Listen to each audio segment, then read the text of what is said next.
Fala pessoal, beleza? Eu estava aqui estudando um tema em processo civil e parei para tentar gravar um vídeo nesse programa que o Latino deixou disponibilizado aqui no meu computador. Eu queria te pedir o seguinte: se você gostar desse vídeo, comenta ao final dele aí, nos comentários, que eu vou ter um feedback para saber se isso funciona ou não, se isso é bom ou não é, se é produtivo ou não é para você e também para mim. Estava separando aqui, estudando processo civil, o tema princípios, né? Você sabe, você que estuda comigo, uma das maiores preocupações que eu tenho é falar aquilo que cai em prova, é debater com você o que realmente cai em prova. O que não cai em prova, a gente não precisa estudar. Então, eu acho que antes de estudar, é fundamental descobrir aquilo que cai em prova. Então, assim, eu, por exemplo, não perco meu tempo aqui estudando coisas que não caem em provas de concurso público, que é o nosso objetivo. Então, eu sempre, antes de estudar um tema, eu procuro a incidência daquele tema em prova. E hoje eu separei esse tema, princípios. Eu vou fazer apenas uma questão. Eu só quero saber se esse vídeo é ou não é bacana, que o Latino deixou aqui o programa para mim. Eu quero saber se é legal, tá bom? Então, eu separei o tema aí, princípios no processo civil. Eu fiz até uma estatística aqui desse tema, que eu vou soltar aqui na tela para você. Eu fiz uma estatística aqui rapidinho sobre esse tema. Eu separei aqui algumas questões de concurso. Nesse vídeo eu vou fazer apenas uma questão. Se você gostar desse vídeo, eu vou fazer vários de diversos assuntos. Eu posso fazer questões, eu posso fazer estatística das outras questões. Eu fiz aqui de princípios. Então eu separei aqui 4 grandes bancas, tá? As bancas que mais cobraram isso. A banca CESP, ela cobrou 36 questões sobre princípios.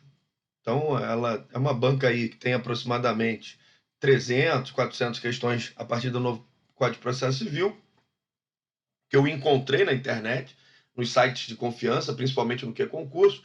Encontrei aí 36 questões só desse tema, princípios, na banca CESP, tá bom?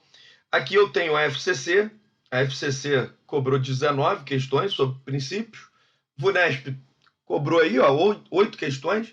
E a Consulplan cobrou 6 questões, tá bom? Eu encontrei aqui várias questões, né? Encontrei essas 36 questões aqui do CESP. Lembrando que em alguns sites, pessoal, você pode encontrar um número maior. Deixa eu até chamar a atenção para esse ponto. Volta aqui comigo rapidinho. Em alguns sites, o próprio QConcurso, eu adoro o QConcurso, sou professor do QConcurso, mas às vezes, né, você encontra um assunto dentro de outro. Então, às vezes, você encontra 40 questões de princípios, mas na verdade tem 35. Então, eu tive o cuidado de analisar as questões, tá? Quando esses grandes sites eles assuntam, porque o banco de dados não é meu. Eu fui lá no banco de dados de uma outra pessoa e encontrei isso. Então, eu tive que fazer uma conferência, uma espécie até de auditoria. Então, aqui nesse tema, princípios, pode confiar que eu fiquei horas aqui fazendo isso, tá? Eu vou soltar aqui para você, para a gente fazer uma questão dessa banca, tá? Eu estou tentando, estou aprendendo a mexer nesse negócio aqui. Então, esse tema princípios é muito cobrado em prova, são 36 questões pela banca CESP. Então, você que vai fazer o concurso do Tribunal de Justiça do Estado do Rio de Janeiro, olha, principalmente aqueles que estão estudando para técnico judiciário, né? Porque esse tema não está no edital de analista, apesar de que o edital de analista contém as normas fundamentais. Mas no edital de técnico, esse tema está expresso, tem 2 princípios lá, tá? No edital de técnico. E eu separei uma questão aqui, da banca CESP, foi a última questão que eu vi que ela cobrou esse assunto, em 2019, num concurso do Ministério Público para um cargo de analista do MP. Essa é uma questão que trata sobre esse assunto, princípios. Como eu disse, a CESP cobra aí, ó, 36 questões. Vamos analisar. O princípio da boa-fé, diz a CESP, consagrado no CPC, demanda a observância de um padrão de conduta ao longo do processo.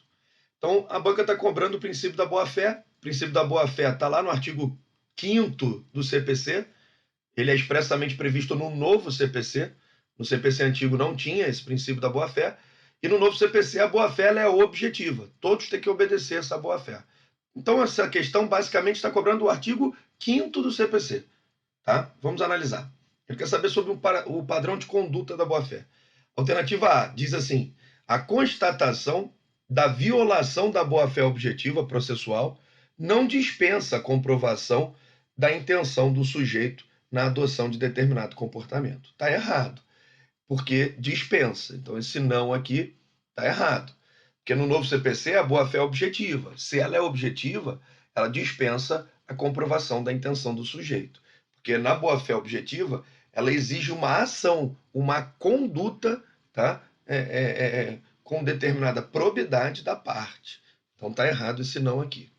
Alternativa B diz que o princípio da boa-fé objetiva é consagrado como cláusula geral processual, não havendo manifestações concretas desse princípio ao longo do texto do CPC.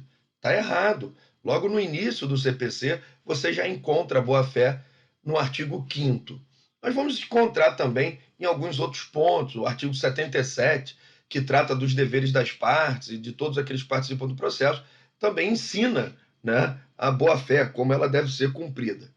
A alternativa C diz que os destinatários do princípio da boa-fé objetiva, incluem as partes e demais sujeitos do processo, ressalvado o órgão jurisdicional competente para apreciação da demanda. Está errado, nós temos diversas jurisprudências, até mesmo antes do CPC, já tinha jurisprudência de relatoria do ministro Fux, dizendo que o órgão jurisdicional também tem que obedecer à boa-fé.